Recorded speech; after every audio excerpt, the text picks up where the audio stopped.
how to create a resume that can land you that first client as a freelancer.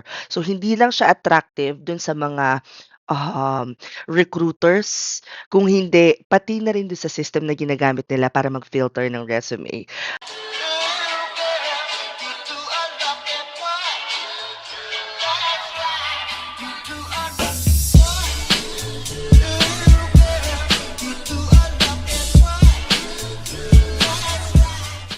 This is task number 3 of Hindi Na Mi Puwedes 2024. Hi, my name is Mary and everyday nagpo-post ako ng bagong video sa pwede niyo sundan na some sort of roadmap kung gusto niyo na maging freelancers, virtual assistant, or gusto niyo na mag-work from home gamit ang computer at internet.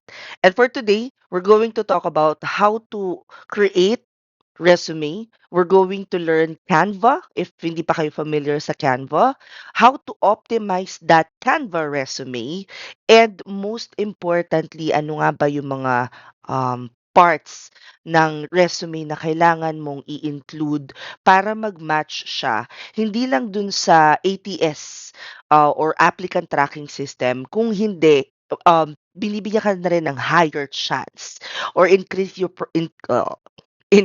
your probability of getting human recruiters' attention. So, first things first, pag-usapan muna natin, ano ba yung ATS? Kasi ang alam niyo yun, nung una ko siyang marinig, sabi ko, I'm sorry, what? ATS daw. Ang ATS or applicant tracking system, it's actually crucial to increase your chances of getting noticed by employers. So it's a software na ginagamit ng maraming companies para screen and i-rank yung resumes based on specific keywords and criteria na nilagay nung HR. Okay? So just to get started, ano-ano dapat yung parts ng resume mo? Number one, it has to be simple, clean format. So the colors I would recommend if nag-a-apply kayo sa anywhere na marketing or something that requires um, creativity, then add color but make sure to review psychology of colors. Kasi yung color ng resume nyo or yung color ng brand nyo or ng profile nyo, it has an effect dun sa um, emotions ng recruiters. Halimbawa, yung Jollibee at McDonald's, hindi sila nagkopyahan ng colors ng brand. It just so happens that yung red and yellow combined, pag nakita ng tao, makes them feel hungry. Black, formal; white, clean. So pag-aralan niyo 'yun. Psychology of colors, very important, isa sa mga bagay na kailangan yung pagdesisyonan. Also in terms of format, kailangan gumamit lang kayo ng isa o dalawang fonts. Kasi ATS might struggle, with complex formats. So keep your resume clean and use a simple standard font. Um, Mamaya pakita ko sa inyo yung ibang fonts.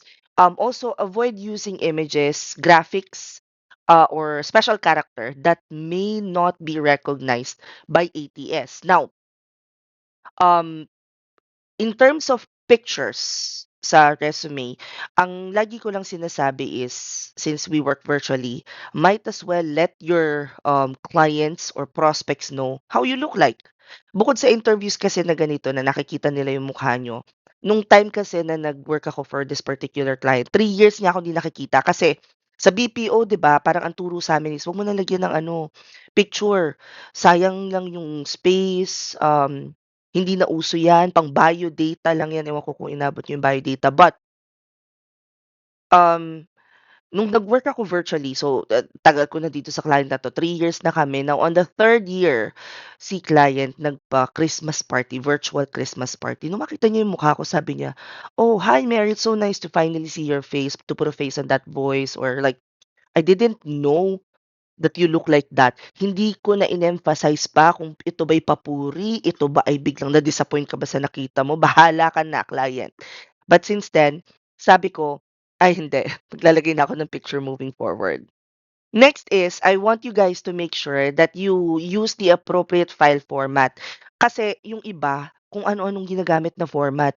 Lagi ko lang sinasabi, save your resume dun sa mga widely accepted formats like docs or PDF. I highly recommend PDF just to be sure na compatible kayo with different ATS systems. Choose the right keywords. Now, ito medyo tricky tong part na to at hindi to madalas na ginagawa kapag nanggagawa ng resume. But I will teach you in a bit kung paano kung ginagawa ito. Step by step tayo. Gusto ko lang muna kayong bigyan ng mga parang, pointers para handa na kayo pagpunta natin dun sa part na gagawin na natin yung resume. But you wanna make sure that you tailor your resume to the job description by incorporating relevant keywords, use the same language and terminology found sa mga job postings. Also, include industry-specific acronyms and jargons that the ATS might be programmed to recognize. Okay? Next, make sure na mag-create kayo ng skill selection. Ah, kasi you want to include a dedicated skills section with a mix of hard and soft skills relevant to the job. This makes it easier for the ATS and for the recruiter to identify your qualifications. At hindi nyo rin dapat ginagawa yung sinasabi ng iba na fake it till you make it. Bahala kayo kung maniniwala kayo dun sa nagsasabi nun, but ako, based on my experience, you really can't fake experience and mastery. Next, lalo na kung kayo ay papasok as someone in the marketing side or someone who requires a little bit of creativity, customize your resume in such a way na yung resume mo is applicable dun sa job na pinag-a-applyan nyo. Highlight skills, experience that align with the specific job requirements. After that, you also want to make sure to put a headline. Highlight kung ano yung headline ninyo. And stick to standard resume headings such as, say, work experience, education, skills. ATS algorithms are designed to recognize these sections. So, very important na meron kayo nun. Also, I would recommend if meron pang space, lalo na doon sa limited pa lang ang experience or never pang nag-work, to quantify achievements. Where possible, use quantifiable metrics to showcase your achievements. Number and percentage can stand out and are easily processed by ATS. So, after that, syempre, speaking of work experience, include relevant job titles. So, mamaya papakita ko pa rin sa inyo yun. But, say for example, you worked as a customer service representative. Ilagay mo customer service representative, CSR for a healthcare account. Kung hindi mo pwedeng sabihin yung pangalan ng mismong account. Using job titles that closely matches those na meron sa job posting, yung ATS kasi, it's programmed to look for specific titles related to the position. So it will definitely help you. Um, One more thing, avoid unnecessary formatting. So I know that a lot of us, we want to showcase na kaya kong gumawa ng ganito sa Canva or kaya kong mag-design ng ganito sa Adobe. And then you wanna include it dun sa resume mo. But steer clear of fancy formatting like tables, columns, because ATS may struggle to interpret them. Stick to simple and linear structure. All right. Um, Also, this please do not forget, but proofread your resume. Spelling, grammar, nandiyan ang Grammarly to help us out. Kasi yung mga grammatical mistakes or errors can confuse ATS algorithms. Um, Ensure that your resume is error-free by thoroughly proofreading it. I-run nyo na yung Grammarly nyo, ano pa ba, i-check nyo ulit kung meron kayong kilalang magaling sa proofreading, or magaling mag-English, ipabasa nyo ulit. Make sure that you check, triple check yung inyong resume before ninyong ipasa. Also, it would help if you include like a summary or objective, concise summary or objective at the beginning of your resume. Um, this section can contain important keywords and provide a quick overview of your qualifications. Ayan. And also make sure to tailor your resume length. Now, people might not agree with me on this, but I always just go for 1 to 2 pages tops. One page lang kapagka alam ko na yung experience ko sa Jollibee ay hindi na related dun sa ina-applyan kong, um, posisyon. Kasi sa Jollibee store marketing assistant ako, and ang ina-applyan ko is for operations, so I don't really think related pa yun, but hindi ko na sinasama. Ah, I think overall, kung sa guide at sa guide din lang naman, I just wanna remind everyone that while optimizing for ATS is essential, your resume should be reader friendly for human recruiters. You need to strike a balance kasi right between ATS optimization and human appeal. I think yun yung dalawang crucial na step for you to create that resume that will get you to or that will land you your first client, gano'n.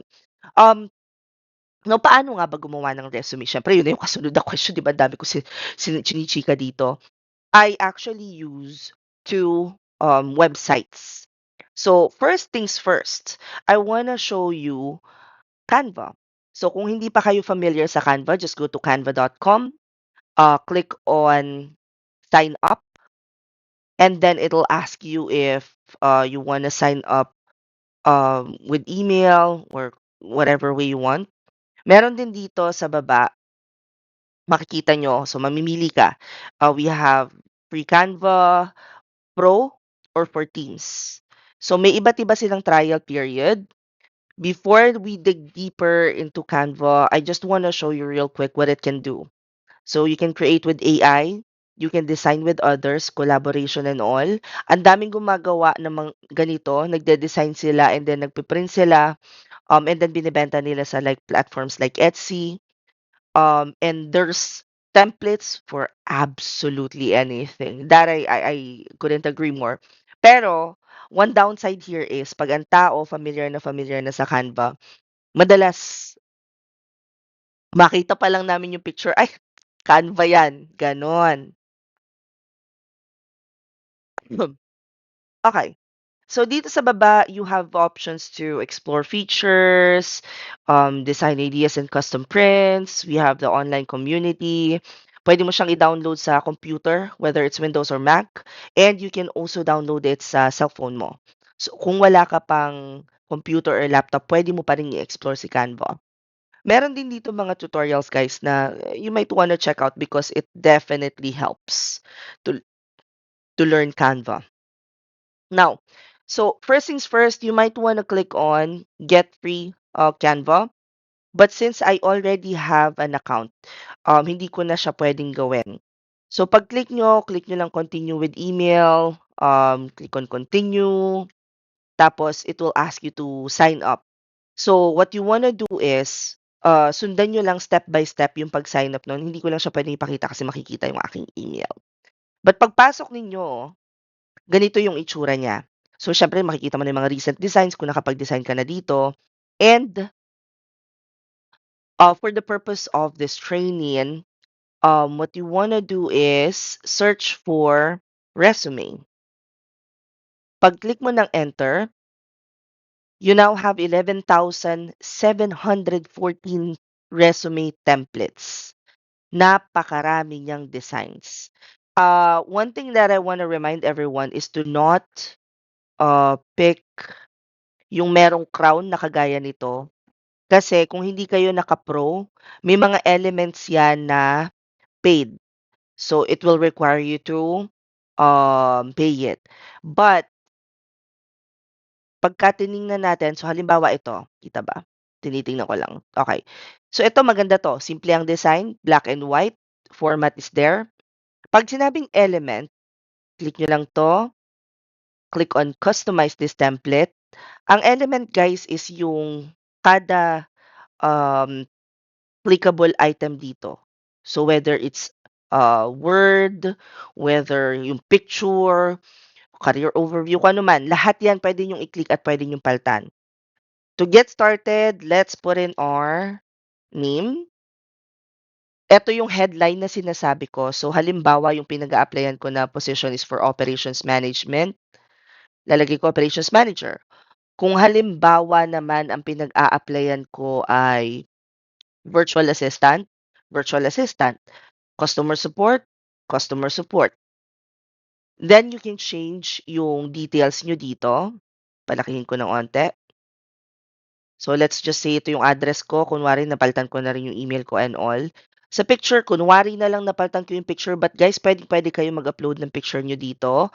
All you have to do is uh, drag and drop. So halimbawa, upload a file. Wala na pala akong picture. Teka, hanap tayo ng picture dito. Meron yata akong picture.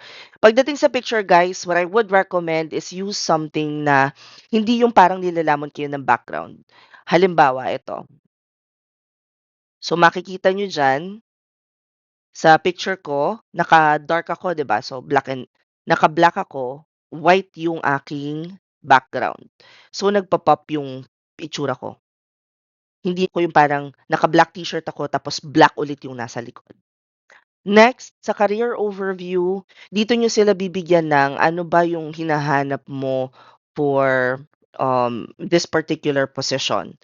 Para guys, mas madagdagan ang ating kaalaman, I wanna introduce you to ChatGPT. Si ChatGPT is something na magagamit natin all throughout this series. All you have to do is go to chat.openai.com, click on sign up. It'll then ask you kung gusto mo mag-sign up using your email, and you just have to click on continue. Since I already have an account here, all I have to do is click on um, log in. And then what you want to do is show you. Okay? Naalis ko na lang talaga dyan. So, create a resume headline for a virtual assistant or a real estate. Gawin natin ganun para lang kung wari real estate yung industry nung client. A real estate virtual assistant position. Pack. Very simple lang siyang gamitin, guys. Kasi, pagkagaya niyan, meron na siya. Pack, copy, make sure na applicable sa'yo. It says here, proactive administrative support and CRM management for seamless property transactions. Tapos, yun yung ilalagay nyo dito sa career overview. Next, education, palitan nyo na. Ito yung sinasabi kong skills. Previous work experience. Kunwari na lang yan yung experience ko. Pagdating sa reference, guys, kung wala kayo ng name, email, phone number, wag nyo nang ilagay. Wag nyo nang ilagay yung reference is available upon request. Hindi na uso yon. Very 2006 talaga yung naiisip nyong yon. Okay. So, after designing my draft resume, iiwan ko muna siya dyan.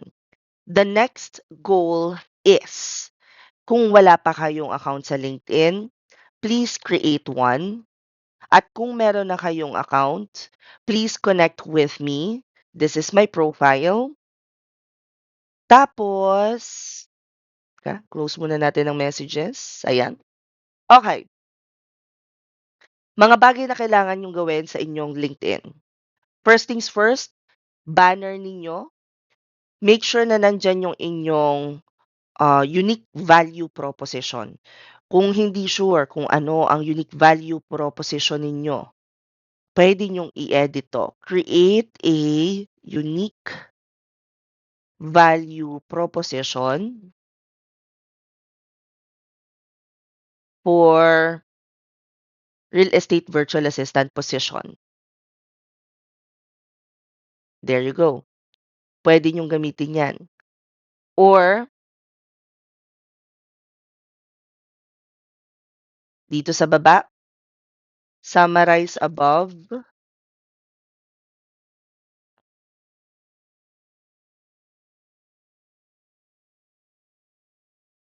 Okay? Okay? Make it shorter. Perfect. Pwede nyo nang i-copy at i-paste ito sa Canva. Create kayo ng design. Tapos, yun na yung ilalagay nyo sa banner. Remember that yung banner ninyo ang unang-unang makikita ng mga clients when you connect with them. So, andito na rin lang naman tayo sa LinkedIn. I wanna just throw it out there na pwede niyong gawin yun. Next, what you wanna do is make sure na yung pangalan ninyo is yung tamang pangalan ninyo, hindi nakabaligtad. Important parts sa inyong um, LinkedIn account would be, eto, may nalabas dyan ng mga ano ha, may nalabas dyan ng mga recommendations. But about section, talk about how you got there. Pwede nyo ring ilagay dito kung wala kayong mailagay kung ano yung nakuha natin dito sa career overview. Kung wala pa kayong mailagay or going back to ChatGPT, create an about section. Hindi, dito na sa taas. Create an about section for a real estate virtual assistant position.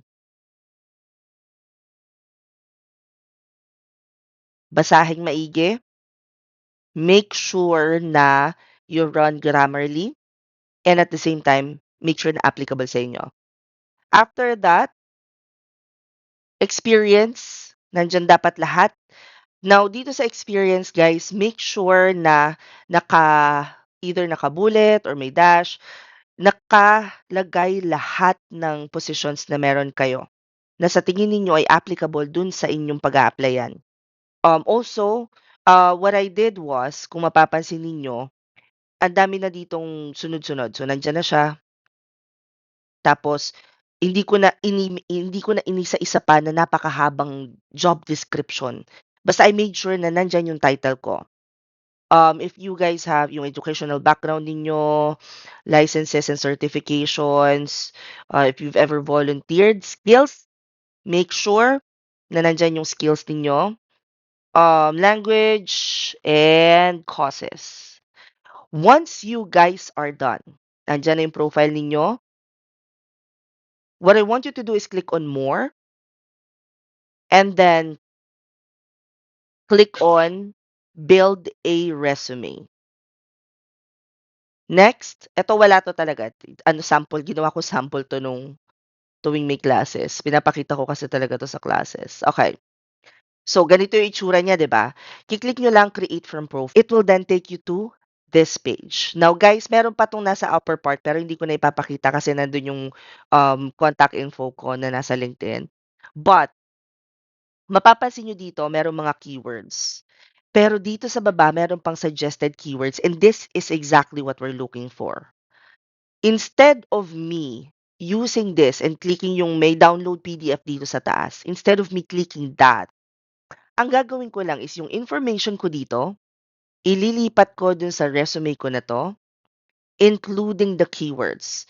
So, again, make sure na nakabullet, meron kayong, um, title, meron kayong company name at saka date, at nakabullet yung ginagawa ninyo pero hindi gano'n kahaba. Just make sure na lahat ng keywords na nandito at yung nandun din sa suggested keywords ay naka-add sa resume ninyo. Once you guys are done sa pag-create ng resume ninyo, let me show you naman how you can share your resume as a link lang and how to download it then para do sa mga tao na hindi pa nakakagamit ng Canva ever. So first things first, to download, all you have to do is click on share and then makikita nyo na yung download dito. Pag wala yung download dyan, just click on more at nandito na lahat ng options sa kung paano nyo pwedeng i-share yung resume ninyo. Dito rin sa area na to makikita nyo website. Pag clinic nyo yung website, click on convert to website, lalabas na dyan yung pinakang resume. But, hindi ito ang gagawin natin. Instead, let me go back. Let's undo. Share. Click on present. Present. And there you go. Or, click on share. Saan na yun? Public view link. Create a public view link. Copy. Pag paste niyong ganyan, pak, here's your resume. So those are just some of the ways for you to share your resume na ginawa ninyo sa Canva. Make sure guys na kapagka magse-share kayo ng inyong resume, you double check, you match yung keywords dun sa ina-applyan ninyo. And if you feel that someone might benefit from this video as well, don't forget na i-share to sa kanila. Anyway, hope this helps. Comment any questions you guys have about working from home. Follow for more work from home chismis. Bye!